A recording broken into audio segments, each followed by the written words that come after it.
Good morning, dear children of class 6. How are you all? I am glad to welcome you all once again to my biology class after a short break. So today's class is a botany class, right? So let's get started. Topic for today's class is chapter number 2, a new lesson. The topic is the flower. So what is the name of the lesson? The flower. In a previous class, in a previous lesson, we have studied about the leaves, right? Different types of leaves, their pattern of venation, all we have studied. This lesson is fully gonna be about the flowers, the parts of the flowers, the types of flowers, everything we will see in this class. Okay, so let's start.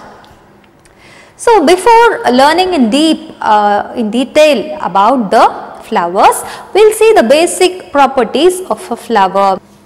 When you look into a plant, the first point of attraction will be the flower. If it is a flowering plant, the first attractive portion will be the flower. You will not look into the leaves and roots of leaves, no. You will just be, if the flower is colorful, immediately your attention will be drawn to the flowers. Why? Because it is brightly colored.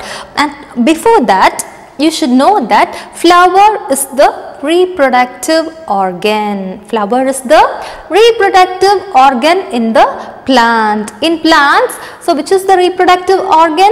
The flowers. Why? What is the product of flower in human beings? If you say the product of human being is a baby. In the case of plants, what is the product? What you get from the plant? You get fruits and seeds, right? The main product of plant system will be, or in a plant, the main product will be, the output will be the fruits. You can get fruits from the plants, right?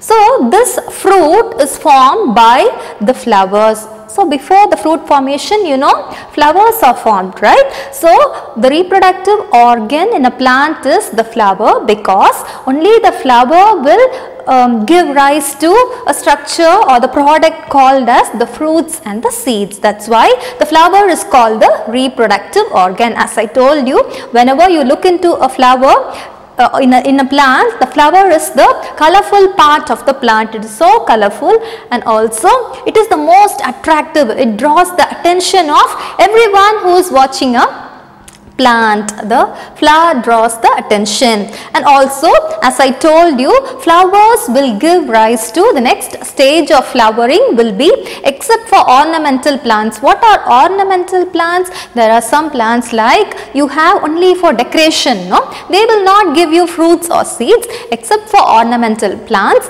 most of the other plants will give rise to, next to the flowering stage, the stage is the formation of fruits and seeds. So these are all the basic introduction about the flowers. So next, in this class we will be learning about the different parts of a flower. What all parts you have? I think you know only about the petals. The petals are the biggest structure in the, what is a petal? These are all petals, right? The red color is the petal. So generally when you look into a flower, the petals are so big, and only that will draw attention of the viewer, right? But there are many parts in flowers. So about all the parts we'll be learning in today's class. Okay, so before learning the parts of the flowers, you should know about two terms. One is called pedicel and the next one is called thalamus. What is it? Pedicel and thalamus. So where is the pedicel? See, I have marked the pedicel and thalamus in violet color, glitter like structure. Okay, so pedicel is this one, this stalk or stick like structure. Can you see? This is the pedicel. Pedicel is the stalk. What is stalk? The stick like structure which connects the flower with the stem. What is connected to the flower? There will be a stem here, right? Like this you will have a stem. So this is pedicel. I told you this is the pedicel. So this is the pedicel. So this stalk or stick like structure connects the flower with the stem of the plant. So this is the stalk. That is how it is described. It is the stalk of the plant.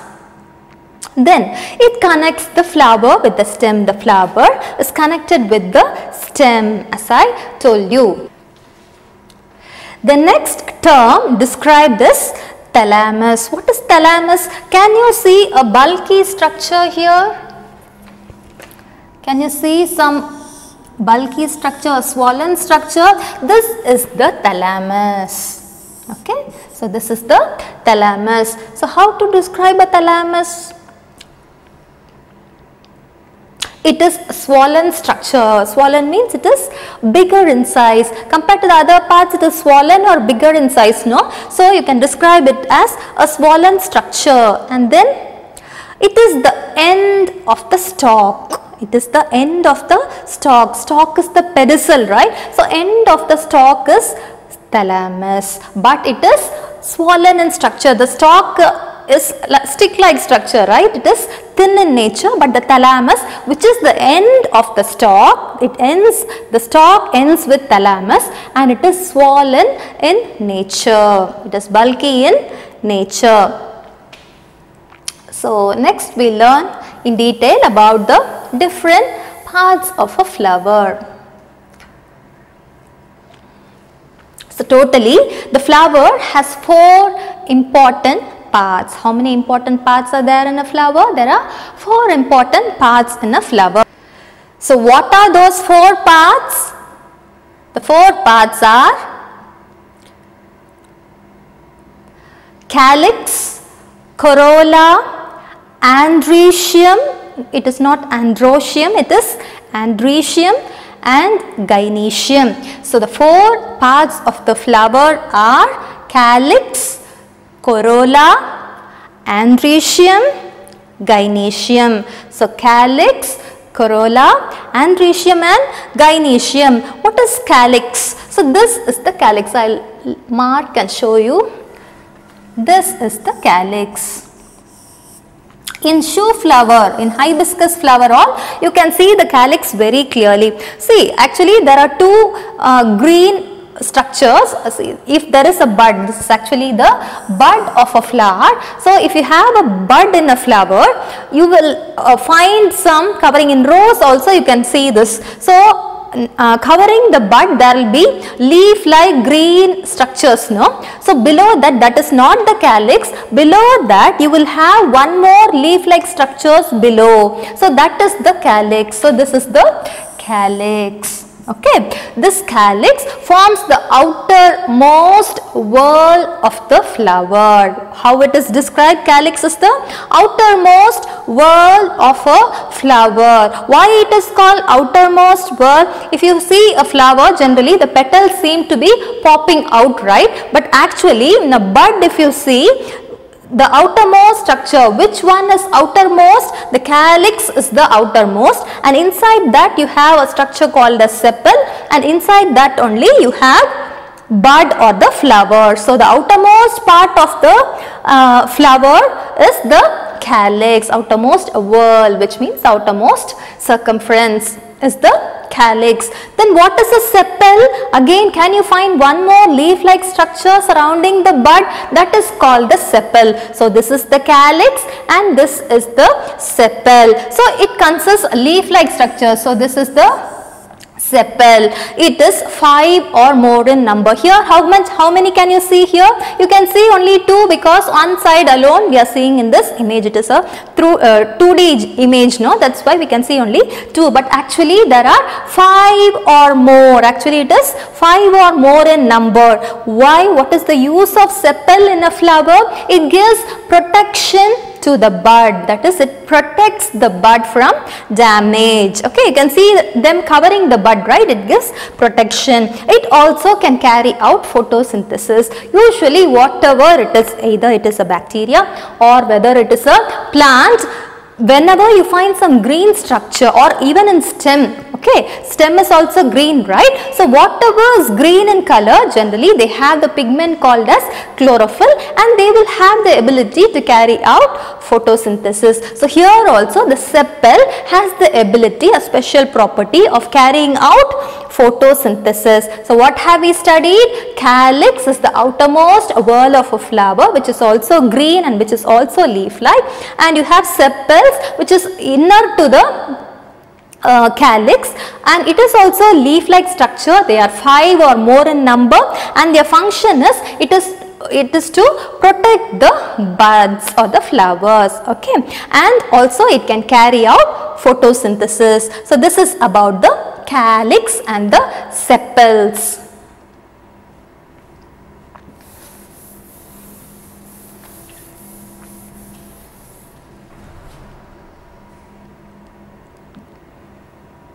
Next we will study about corolla and the petals. Actually there is no much difference, just remember together. So you know, obviously I think all of you know that these are the petals, right? So these are all petals in a flower. You have many petals, right? So these are called petals.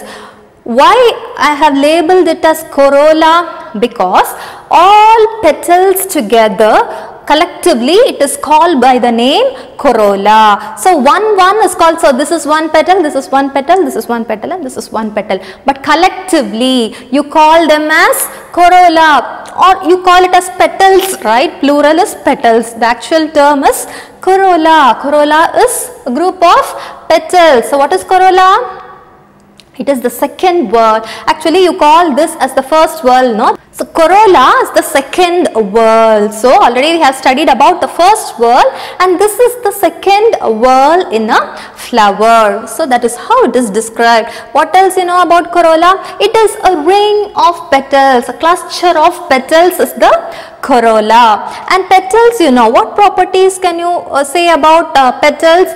Petals are brightly colored. It has a beautiful bright color. Petals usually, this is not brightly colored, this is mild pink in color, like baby pink, but usually many flowers, like even if it is red or yellow, all know, you will have brightest shades which you don't get in a color pencil or watercolor, right? Such bright natural colors you have for flowers generally, the petals generally. And then they are scented. What is scented? What is scent? It is a sweet smell. Flowers are the ones which will produce sweet smell to the plant itself, and they can attract the insect for pollination. What is pollination? About pollination you are going to learn in the latter part of this lesson. Okay, so pollination is a method of reproduction, like the pollen grains from the flower will be carried on to some other place and a new plant can generate. That process is called pollination. It will attach to the stigma of another flower. The pollen from one flower will attach to the stigma of another flower, and that is called as pollination. I will explain in detail in the next class, or maybe the next class we will learn. Okay, so just remember they can attract the insects for pollination. So for pollination there are many ways how a plant can pollinate, either by water. If the pollen grains fall on the water, it is called water pollination, or if it is carried by the wind, it is called as wind pollination. So for insect pollination to happen, there is one more pollination called insect pollination. If that has to happen, the flower should be brightly colored. Why? Only then the insect will be attracted to the flower and it will come near the plant, right? Then only pollination can happen. So this bright color helps the insects to attract to the plant for pollination. Okay, so this is about corolla and petals. Next we learn about androecium and gynoecium. Okay, so androecium and gynoecium, actually androecium is the male reproductive part of the plant and gynoecium is the female reproductive part. So androecium is the male reproductive part and gynoecium is the female reproductive part. Where is androecium? See, can you see this? This portion is the androecium. This portion is the androecium. So what all you have in this portion? Let me draw. So you have a stick-like structure and you have two seed-like structures, right? One big stick and two seed-like structures. So this is together you call them as androecium. So this androecium is made up of two parts called as anther and filament. Anther and filament. Which is filament? The stick-like structure, no? Oh my God.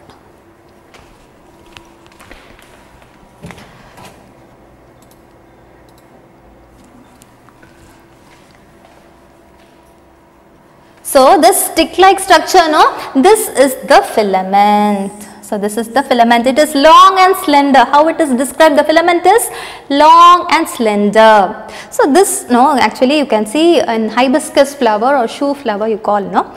So that in that it is very clear. It is almost popping out of the petals. You can see clearly in hibiscus flower. Okay. So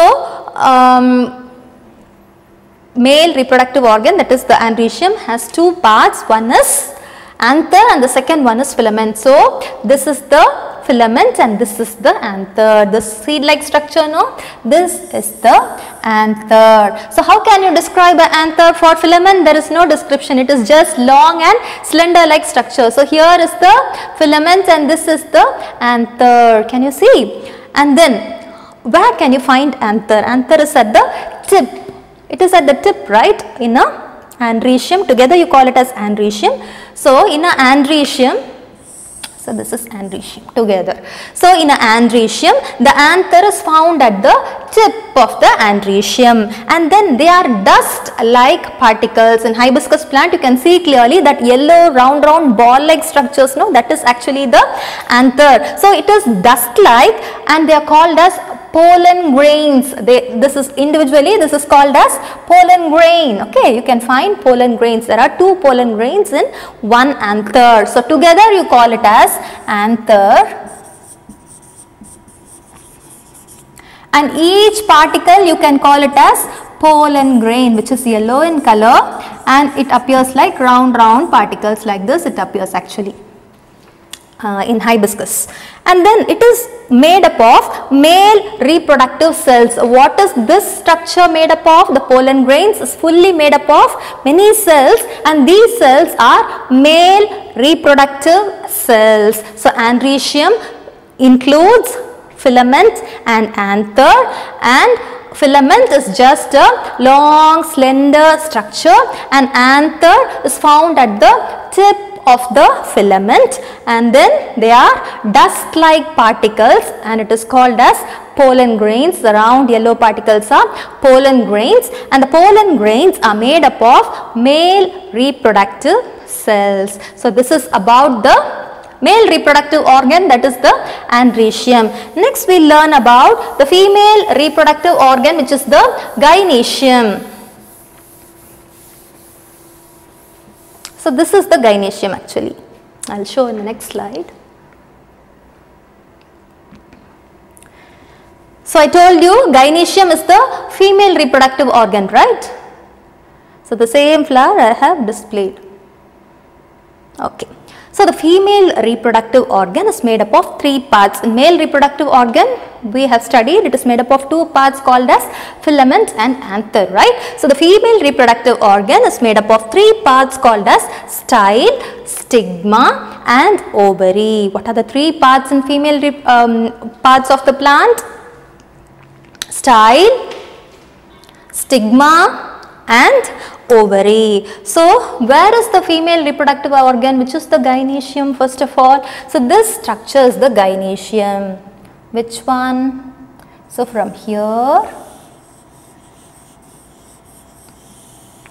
so this is the gynoecium. I will draw separately and show you. So like this, you can see gynoecium. So the first part is style. Can you see a long slender structure? This is the style actually. So this region, the long slender region, no? Like in male reproductive organ, you studied that filament is the long slender region, no? Similarly, in female reproductive structure, the long slender filament is called the style. It is elongated and tube-like. So how is the structure of the style? It is like a big tube, right? So it is tube-like and it connects stigma to ovary. So the style connects stigma to ovary. Which is the stigma and which is the ovary? We have not studied it. So this is the stigma and this is the ovary. This bulb-like structure, no? This is the ovary and this is the stigma. So style, stigma and ovary. Clear? So what is the function of style? It is thin, elongated. The description is it is thin, elongated and tube-like. And what is the function of the style? It connects stigma. The style connects stigma to the ovary. Okay, so this is about style. What is stigma then? I told you this is the stigma, right? Where is stigma here? So this is the stigma. Okay, and this is the ovary and this is the style. Now, what is the function of stigma or how it appears? It is sticky in nature. The stigma is sticky in nature because they have a fluid like substance in them. It is sticky in nature and it is swollen in nature. See, it is also bigger, right? The style is very thin, but upside stigma and below the ovary, both of them are swollen in nature. They are swollen and then they receive the pollen grains. I told you during pollination, the pollen grains of one plant will be carried by the wind or the insects to the stigma of another plant, that is pollination. Okay, so the pollen grains are received by the stigma. So since it is sticky, it can easily make the pollen grains of another flower to stick on the stigma. So what do you know about stigma? Stigma is very sticky in nature and they are swollen in structure and also they have the ability to receive the pollen grains. Pollen grains will stick to the stigma. The last one is about the ovary. The ovary can be described as, again it is also swollen and it is the base of the female reproductive organ. See, it is the base of the together the stigma, style and ovary is the female reproductive organ. No? So out of all the three, the ovary is in the base. Okay. And what else? It has the ovule. Can you see inside a cream color portion? It is like this. I will draw here. That may not be clear to you. Sorry. So can you find a structure like this here?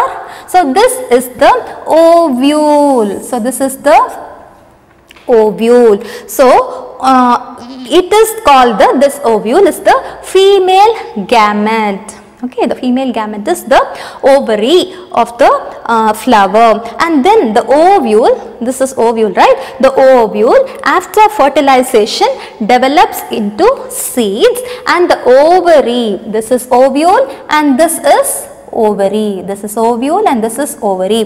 The ovule after fertilization will become the seed and the ovary after fertilization will become the fruit. The ovary, which is ovary? This is ovary, this will become a fruit after fertilization, and inside you have ovule. I told you, that ovule will become a seed. See, in the first slide I told you, flower is the reproductive organ because the product of reproduction will be the fruits and the seeds. How? Here it is evident. See, this flower after a certain time, like after fertilization, when it develops into a fruit, this is the fruit and this is the seed. Just imagine that the outer portion, how you will have seeds out and fruit inside? No, right? There will be fruit outside and inside only you will have seeds. Similarly, the ovary develops into fruit and the ovule inside develops into seeds. So this is about the parts of the flower.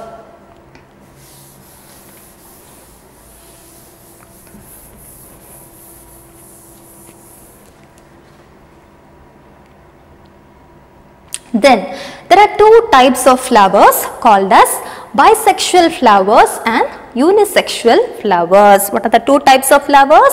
They are called as bisexual flowers and unisexual flowers. Bisexual and unisexual. What is bisexual? Certain flowers will have both androecium and gynoecium in the same plant. What is androecium? Where is the androecium here? So this is the bisexual flower, right? So can you find androecium and gynoecium in the same flower? Yes, because this is androecium and this is gynoecium. Let me mark with some other dark color. So this is androecium, and where is the gynoecium? This is the gynoecium. See, stigma, style and ovary, and here filament and anther, right? So you have both male reproductive organ and female reproductive organ in the same flower. Then it is called bisexual. Bi means two, right? Bi means two. So both the sexes, that is the male and the female parts, you have in the same plant. So it is called bisexual flower. Sometimes some flowers will have either androecium. They will have either, see this flower, it has androecium but there is no gynoecium. See another flower, it has gynoecium but there is no androecium. If that is the case, then it is called as unisexual flower, because it has only, uni means one, sexual means it is a gamete of, in this case it is mentioning a gamete, either the male gamete or the female gamete. So since they have either one male part or the female part, it is called as unisexual. In bisexual flowers, both androecium and gynoecium are present. Example, in rose plants and in mustard plants, it is of bisexual type because both the